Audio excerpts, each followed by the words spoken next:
சமாதானத்தின் உடன்படிக்கை மலைகள் கூட பெயர்ந்து போட முடியும் உன்னால.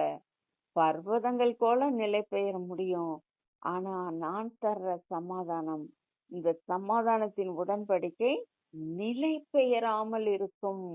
நிலை பெயராது. எங்க வச்சனா அந்த இடத்துல இருந்து ஒரு துளி கூட என்னால நகர்த்த முடியாது. சாத்தானால ஒரு துளி கூட உங்க சமாதானத்தை நகர்த்த கூட முடியாது அப்படின்னு ஆண்டவர் வாக்கு கொடுக்கிறார். அப்ப பாருங்க, நம்மளுக்கு இப்படிப்பட்ட ஒரு ஆசீர்வாதத்தை கொடுக்கிற தகப்பன் நம்ம கூட இருக்கிறாருங்க. அவர் கொடுத்து அவர் நம்ம இதயத்தை காத்து கொள்கிறவராக அவர் இருக்கிறார்.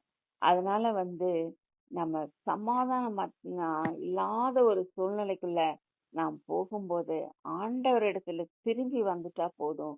ஆண்டவர் அந்த சமாதானத்தை பூரணமாய் கொடுத்து நம்மை ஆசீர்வதித்து நமக்காக சிலுவையில் அவர் எந்த சூழ்நிலை